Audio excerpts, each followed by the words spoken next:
That's right, folks. Another episode of the Razzball Fantasy Football Podcast. Today, we're going to be breaking down the top 5 players with the most to gain or lose from the NFL draft in the NFC West. Yes, the NFC West with what the hell's going on in Los Angeles?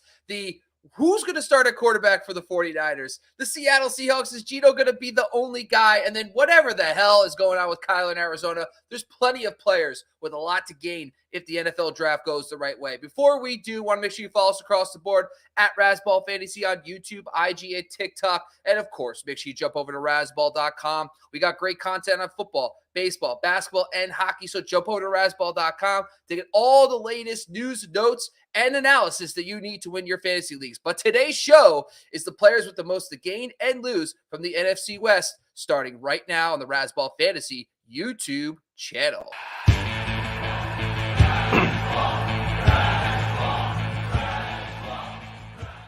All right, folks, listen up.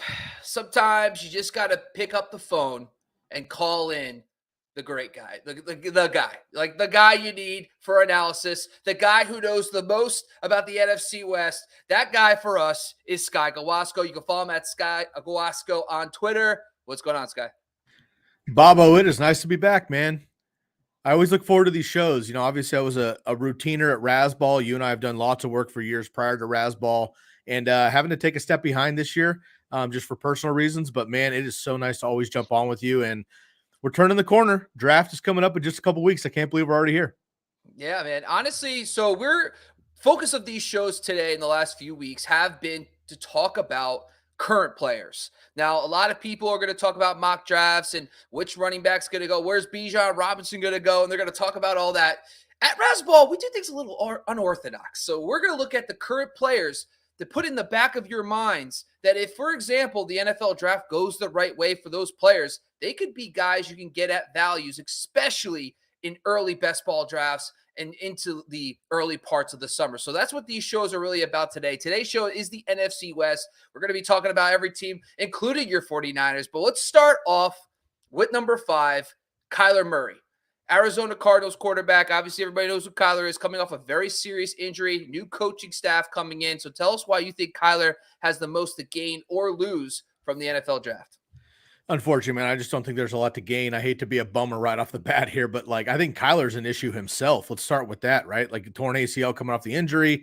Also, I mean, he has no weapons left. I mean, realistically, Nuke should be, heading out anytime soon. AJ Green is gone, which wasn't much, but it was a name. And a lot of young receivers who have been fun to pick up and stream and DFS and dynasty stuff, but have not really panned out yet on a consistent basis in Arizona. And, the run game is certainly something there, but that is not really Kyler Murray. So I'm really concerned about him personally. He finally got signed, which is great. $230 million. I mean, that obviously keeps him happy and keeps him around for a while, but it was a Cliff Kingsbury thing. So does the new regime really buy into this for the next 5 years and try to totally build around him? Do they go defense in the draft? Do they go heavy wide receivers early, but they got a top 3 pick? They're not going to go wide receiver that early, which is what they need. So in my opinion, I'm not going to do draft predictions throughout this episode, but it would make sense to me if I'm the Cardinals to actually just move out of that spot and get a bunch of collateral for that pick. So I can go get some, guys off the waiver after the fact, maybe find another big time receiver, something later on in the draft, and just get some bodies, because unfortunately, man, the Cardinals, I think, are really struggling in general. So for me, I've been a Kyler guy for years. I think he's been undervalued in fantasy. When healthy, he's outproduced his draft capital generally in fantasy leagues with the rushing upside, obviously. Last year was a disaster for many reasons, and I just don't think it gets better this year. And he could end up missing half the season anyway. But let's say he comes back week 4 or 5. I'm not sure the Cardinals are going to make enough of a dent during the draft or big-time free agent. Or I know free agency's over, but a big-time trade or something before the season to make a splash to make me re-excited about Kyler Murray this season. So regardless pretty much of what happens, honestly, I'm probably just going to fade Kyler Murray altogether. You know, the first thing you got to talk about too is that not only is he dealing with the injury, but now it's a brand new coaching staff. And we always talk about Exactly. continuity. We like continuity. People think it's boring, but it's literally one of the most important things for fantasy football. So Kyler Murray not only is coming to be rehabbing from this injury, but he's not going to be able to get those reps on the field and be able to connect with the players because listen, he does have the talent. Like you could probably put the Cardinals overall skill position talent, and I would argue the top 5 in the NFL. You got Hopkins, Hollywood Brown, Rondell Moore. You have Zach Ertz and Trey McBride. You have James Conner in the backfield. This skill position group is elite. But I'm hands off Kyler. We've talked about injuries for the last 2 years, especially on this show. And by the way, that injury analysis we did last year was a home freaking run. Home run. Staying away from injured players has really benefited fantasy. That's why I'm going to stay with him. Plus the new offense, plus this offense. You're going from the air raid offense to a run first offense under Drew Petzing, who, by the way, was with Nick Chubb and then other guys, which we're going to talk about in a second. But what they will say about Kyler Murray that I like, currently going QB 18, 118th overall, outside the top 12, please keep him outside the top 12. Not interested. Let's talk about who that's going to benefit this coaching change. That's James Conner at number 4. And James Conner, reason why I want to talk about him first off is that coaching change. Drew Petzing comes in. This guy was a QB coach, wide receiver coach, coached with the Cleveland Browns over the last few seasons, but he's basically been under Kevin Stefanski dating back all the way to like 2014 with the Minnesota Vikings.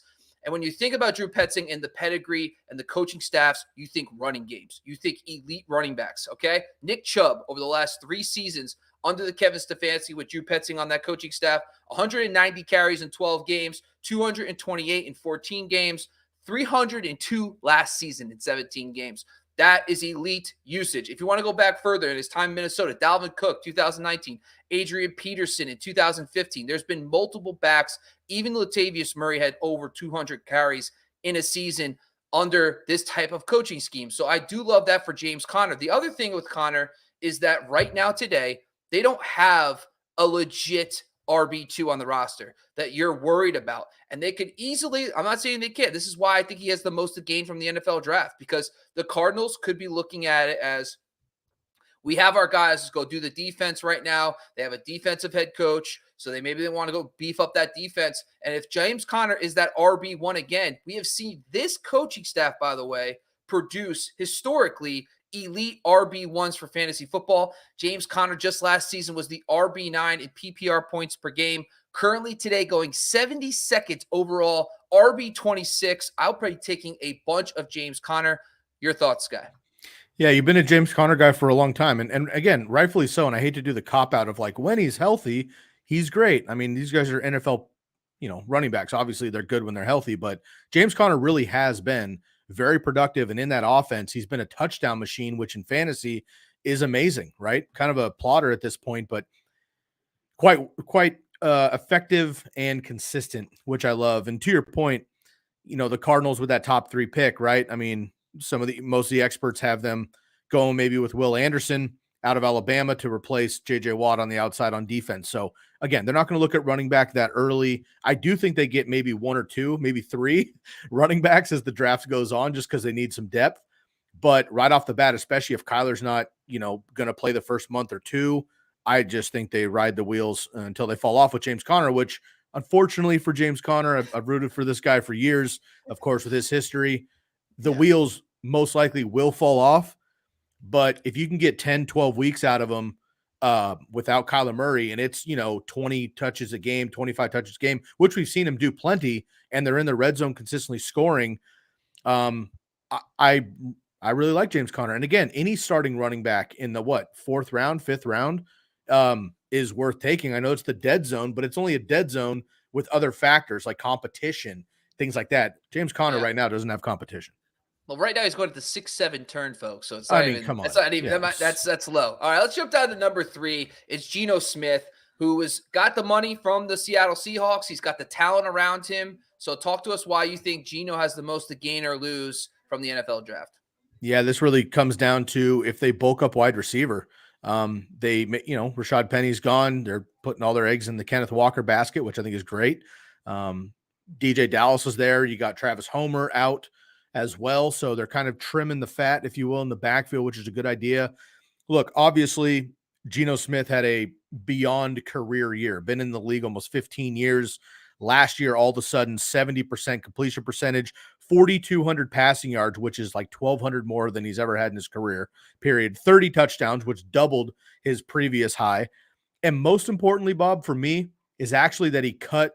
Now, Geno Smith hasn't played a lot of seasons, so it's hard to he's only had about 4 or 5 seasons where he's played enough for us to even pay attention. But in those seasons, he had 13 touchdowns with the Jets, 13 picks, 12 touchdowns with the Jets, 21 picks.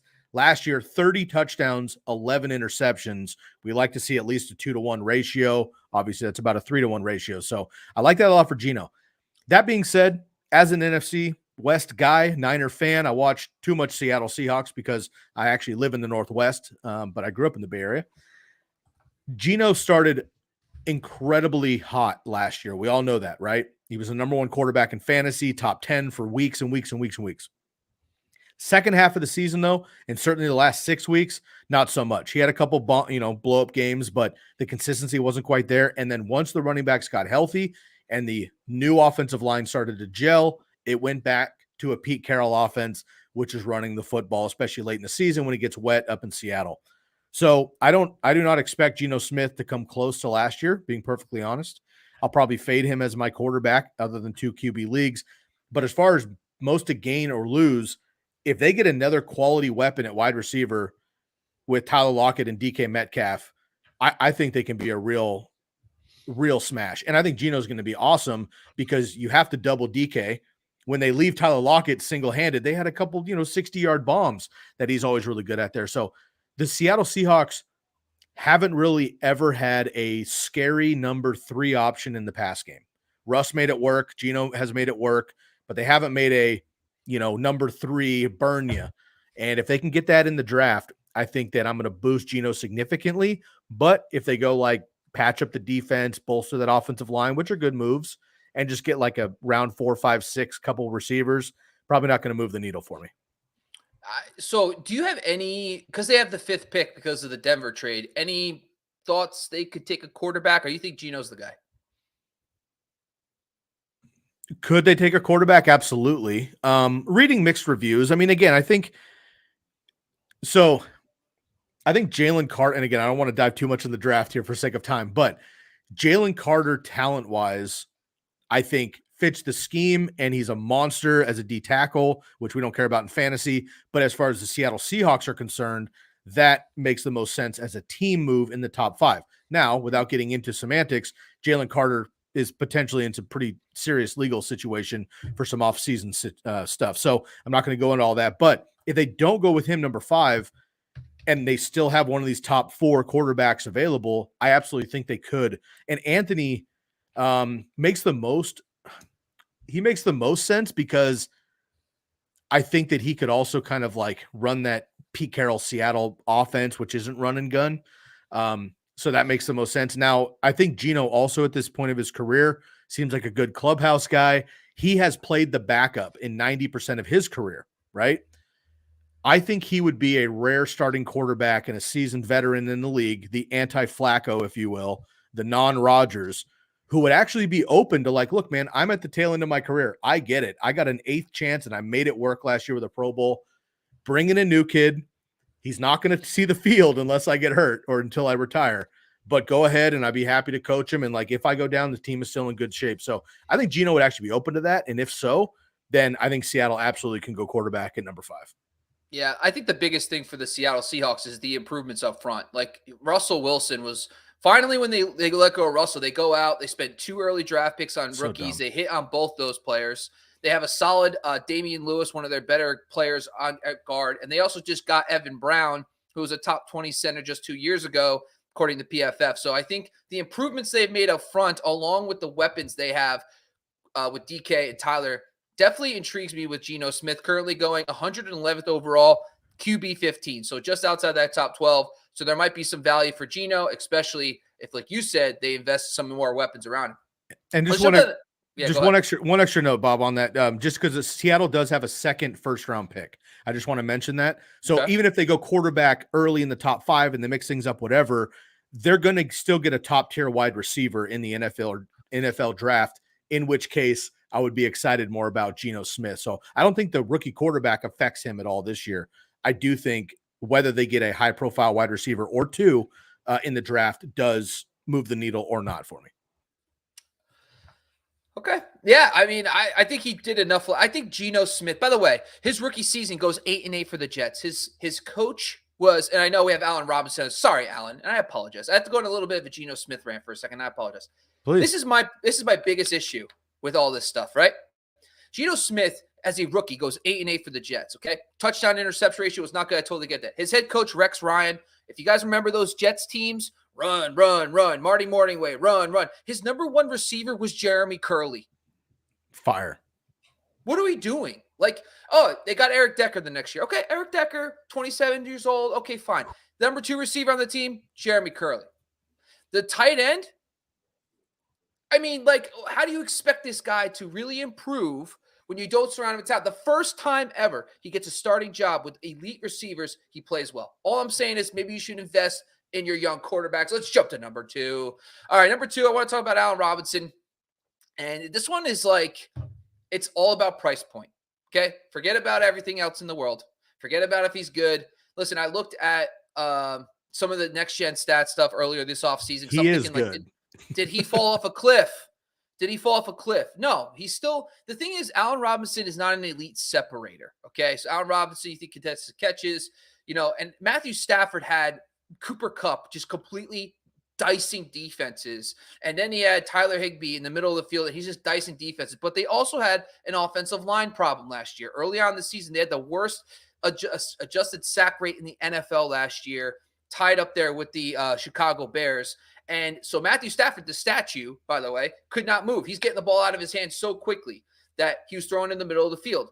So it's not an Allen Robinson issue. But forget about all that. Currently today, he's going 184th overall, wide receiver 75. Just from that standpoint alone. Yes, I know there's a trade request out there right now.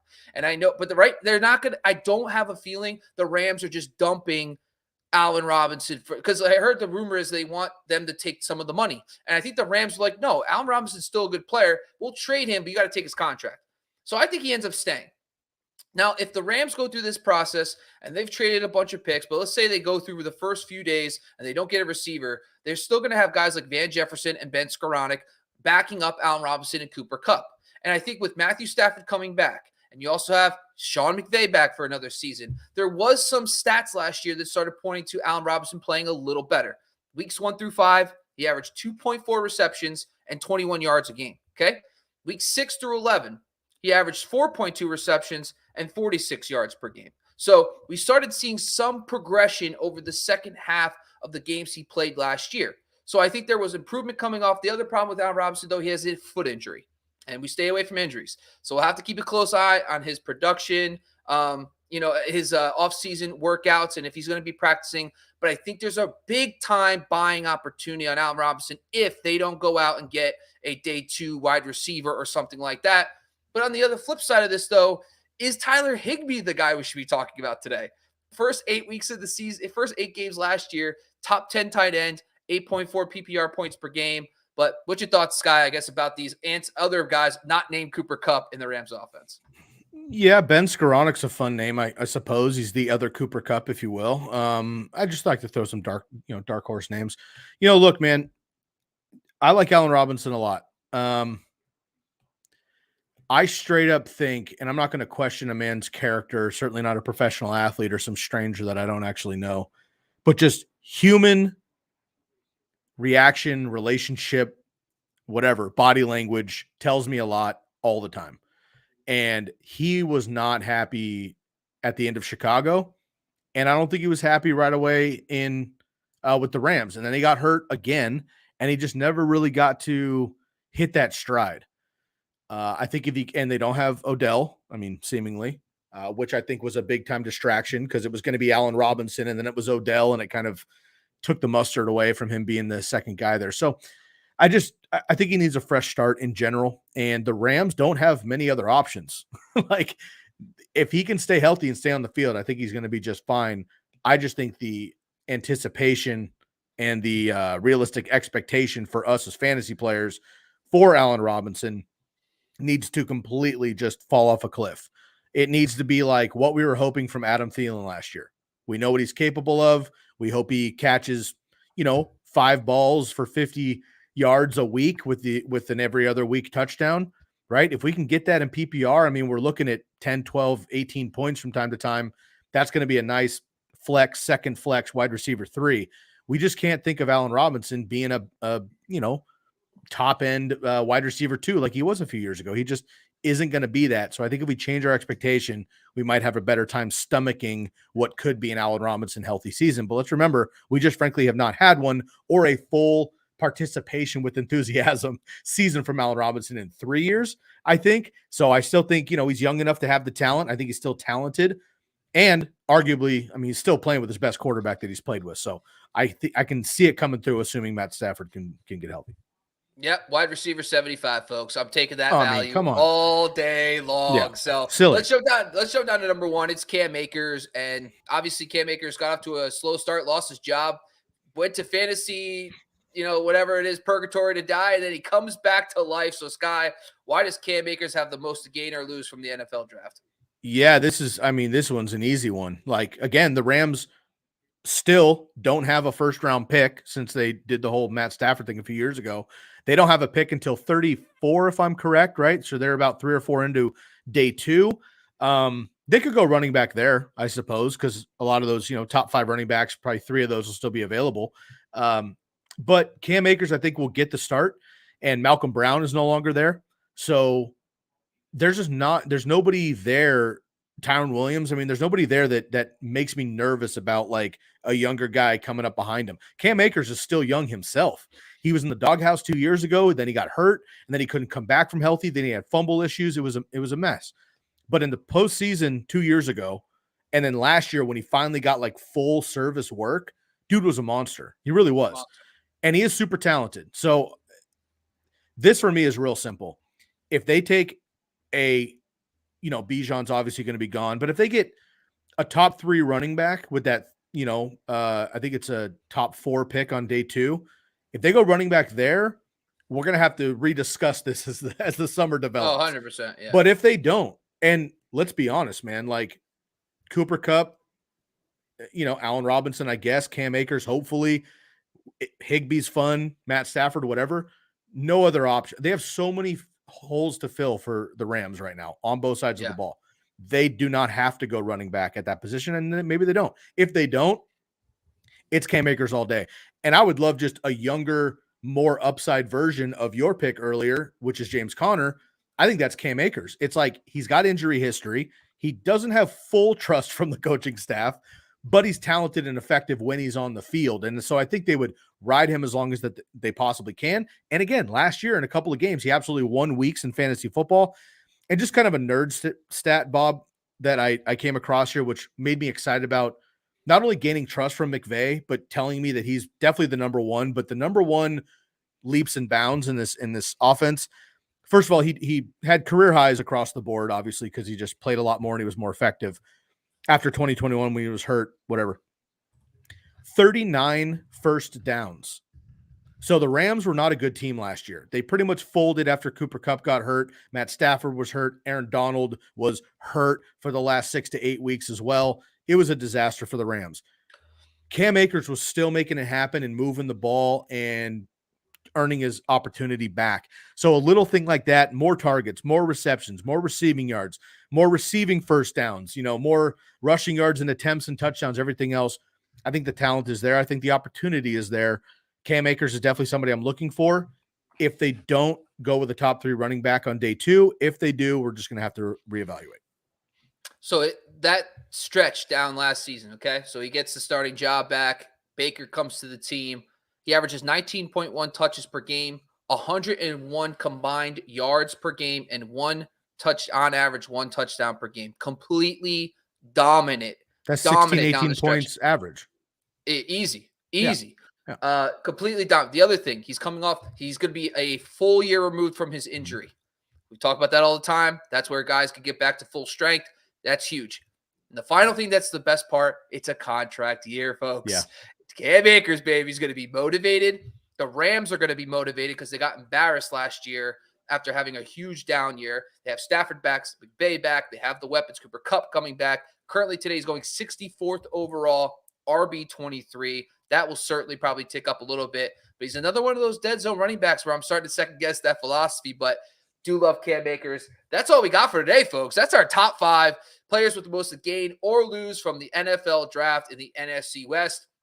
Now, Sky, we didn't talk about your 49ers. So before we close the show, do you have anybody in mind from the 49ers side that you want to bring up? Anything about your 49ers you want to talk about today on the show?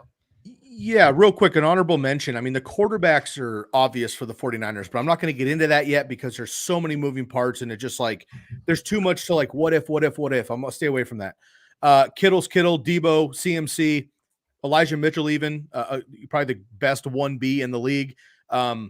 They're all set. Brandon Ayuk is my guy for sure. He had some really hot spots last year with Brock Purdy in camp before Trey Lance got hurt. And Debo was kind of like on the side. He had a foot issue. He wasn't really that number one. Ayuk and Trey Lance were peas and carrots. So no matter who the quarterback is, and look, we just talked about Cam Akers being in the doghouse a couple years ago with McVay. Brandon Ayuk was in the doghouse when he got brought up with the 49ers and Shanahan.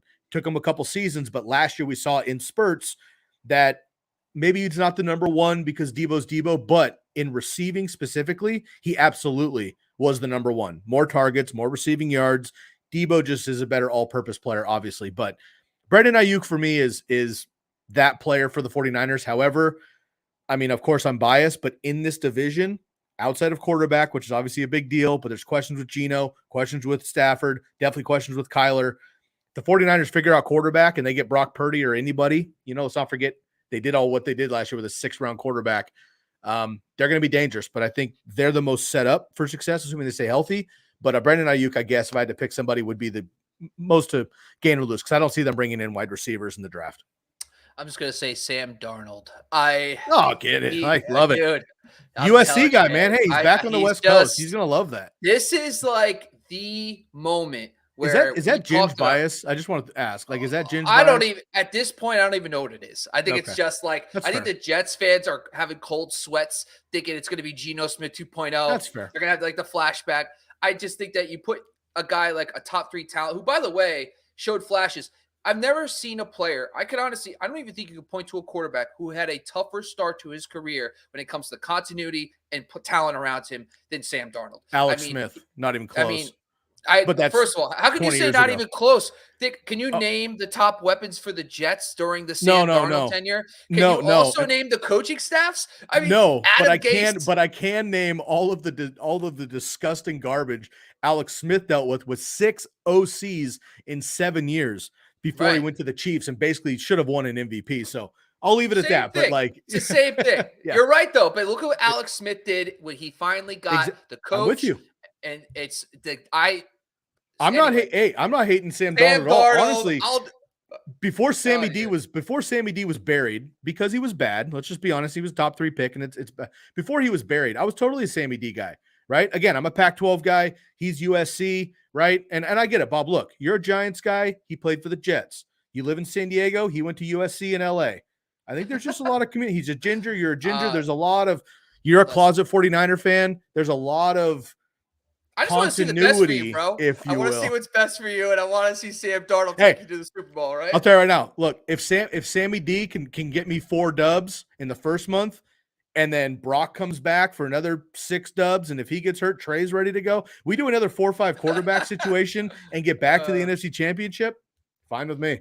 All right. That's it, folks. That's all we got for today. This is once again the Razzball Fantasy Football Podcast on the Razzball Fantasy YouTube channel. Make sure you go like, subscribe, leave comments on this video. Do you think Sam Darnold takes the 49ers to the Super Bowl this year? Leave a comment because you know it's going to happen. Make sure you also go follow my co-host today. It's Sky Guasco at Sky Guasco on Twitter and myself at Bobby LaMarco on Twitter. And hop over to Instagram, IG, TikTok. You name it, we got it at Razzball Fantasy. But thank you for joining again. We are out of here.